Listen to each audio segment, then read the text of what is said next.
பிரியமானவர்களே, ஆண்டவராகிய இயேசு கிறிஸ்துவின் பரிசுத்தமுள்ள நாமத்தில் உங்களுக்கு என் அன்பின் வாழ்த்துக்கள். தேவன் நல்லவர். ஏன் தெரியுமா? மீண்டும் ஒரு நாளை காண்கிறோம். அது தேவனுடைய அளவற்ற கிருபை தானே. கர்த்தருக்கு ஸ்தோத்திரம்.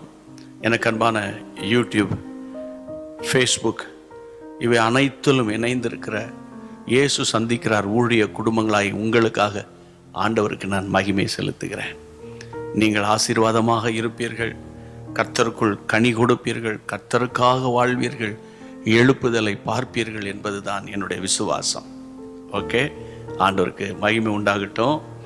இந்த நாளுக்குரிய வார்த்தையை நீங்கள் கேட்கும்போது எனக்காகத்தான் கர்த்தர் பேசுகிறார் என்ற ஒரு மன பக்குவத்தோடு நீங்கள் கேட்கணுன்னு நான் உங்களை அன்போடு கேட்டுக்கொள்கிறேன். இரண்டாவது என்ன தெரியுமா கேட்டுக்கொள்கிறேன்? இந்த செய்தியை மேக்சிமம் யாருக்கு நீங்கள் ஷேர் பண்ணி அவர்களையும் இந்த ஆசீர்வாதத்துக்குள்ளே நடத்துகிறது உங்கள் கையில் இருக்கிறது என்பதை மறந்து போகாதீங்கன்னு கேட்டுக்கொள்கிறேன்.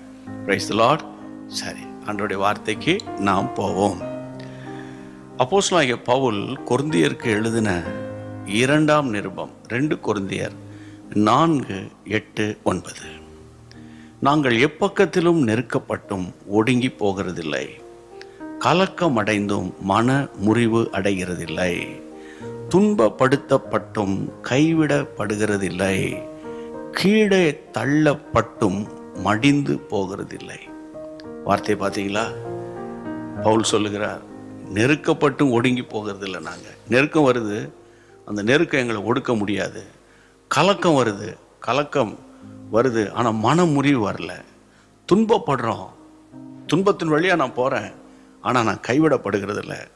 சில நேரத்தில் நான் விழுகிறேன், கீழே தள்ளப்படுகிறேன், ஆனால் கர்த்தருடைய பிள்ளைகளை நாங்கள் சாகிறது இல்லைன்னு. அப்படியா? ஆமாம், கர்த்தருடைய பிள்ளைகள் வாழ்க்கையில் தேவன் செய்கிற அற்புதம் இதுதான். இதுக்கு என்ன ரகசியம் தெரியுமா? அதே அதிகாரத்தில் 2 கொரிந்தியர் 4:7 பாருங்கள். நான் வாசிக்கிறேன். இந்த மகத்துவம் உள்ள வல்லமை எங்களால் உண்டாயிராமல் தேவனால் உண்டாயிருக்கிறது என்று விளங்கும்படி இந்த பொக்கிஷத்தை எங்கள் மண்பாண்டங்களில் நாங்கள் பெற்றிருக்கிறோம். இந்த பொக்கிஷம் அப்படின்னா என்னது? பரிசுத்தாவின் நிறைவு, பரிசுத்தாவின் அபிஷேகம், அதுதான் பொக்கிஷம். அன்பானவர்களே, உங்களுக்கு உலக பிரகாரமான பொக்கிஷம் இருக்குதோ இல்லையோ தெரியல. இருந்தாலும் தோத்துறோம், இல்லைனாலும் தோத்துறோம். ஆனால் மகிமையான ஒரு பொக்கிஷம், அதுதான் anointing of the Holy Spirit. அந்த ஆவியானவர் உங்களுக்குள்ளே வாசம் பண்ணி கொண்டே இருக்கும்போது, அதாவது நெருக்கம் வரும், ஒடுங்கி போக மாட்டீங்க, கலக்கம் வரும், மனம் முறிஞ்சு போக மாட்டீங்க. அதுக்கப்புறம் துன்பமான பிரச்சனைகள் வரும், கைவிடப்பட மாட்டோம். சில நேரத்தில் நம்ம கீழே தள்ளப்படுவோம். நம்மளை தள்ளப்படுவோன்னா என்ன அர்த்தம்? அவர் வேண்டாம்ப்பா, அவரை விட்டுருங்கப்பா, அவர் சரியில்லை அப்படிலாம் பேசுவாங்க. ஆனாலும் மனமடிந்து போக மாட்டோம், மனமடி வராது. மைண்டில் எப்போவுமே ஸ்ட்ராங்காக இருப்போம். காரணம் அபிஷேகம். இதுதான் கர்த்தருடைய வார்த்தை.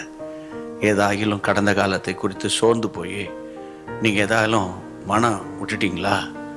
மனம் பதறாதீங்க. ஆமென். மனதளவில் பாதிக்கப்பட்டீங்களோ? அதுக்கு தானே டிப்ரெஷன் சொல்கிறாங்க.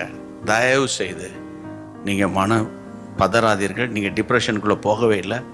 தேவனுடைய கரம் உங்கள் மேலே இருக்குது. அவர் உங்களை தேற்றுவார், அவர் ஆற்றுவார்.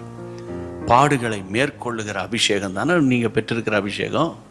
பாடுகளை சந்திக்கிறது மட்டுமல்ல, பாடுகளை மேற்கொண்டு தாண்டி செல்லுகிற ஒரு அபிஷேகத்தை கர்த்தர் உங்களுக்கு தந்திருக்கிறார். விசுவாசத்தோடு கர்த்தரை நல்ல ஸ்தோத்திரம் பண்ணிருங்க.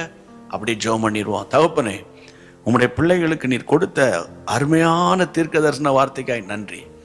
கர்த்தருடைய நாமத்தினால ஒரு புது பலன் உண்டாவதாக, ஒரு தைரியம் வருவதாக, ஒரு புதிய உத்வேகத்தோடு வேலைகளுக்கும் தொழிலுக்கும் ஊழியத்துக்கும் உலகத்துக்கு அடுத்த ஒவ்வொரு காரியங்களுக்குள்ளே பிரவேசித்து ஜெயம் எடுப்பார்களாக. மனதார நம்முடைய பிள்ளைகளை நான் ஆசீர்வதிக்கிறேன். இயேசுவின் நாமத்தில் பிதாவே, ஆமென். கர்த்தருக்கு ஸ்தோத்திரம். தேவன் உங்களை தைரியப்படுத்திட்டார். இல்லை, எத்தனை பேர் இன்றைக்கு சோர்ந்து போயிருப்பாங்க உலகத்தில். ஏன் உங்கள் நண்பர்களில் சிலர் வெளியே தெரியாது பாருங்கள், அவங்களுக்கு உடனே இதை ஷேர் பண்ணிடுங்க. கர்த்தருடைய நாமம் மகிமைப்படும். கர்த்தருக்கு ஸ்தோத்திரம். தேவனுக்கு சித்தமானால் மீண்டும் சந்திப்போம். God bless you. அன்பான தேவனுடைய பிள்ளைகளே, இச்செய்தி உங்களுக்கு மிகுந்த ஆசீர்வாதமாக இருந்ததென்று நாங்கள் நம்புகிறோம்.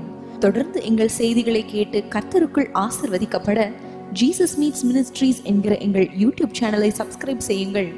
மேலும் உங்கள் ஜெப உதவிக்கு எங்களோடு நீங்கள் தொடர்பு கொள்ள வேண்டிய தொலைபேசி எண் 9841252836 மற்றும் 7299546363.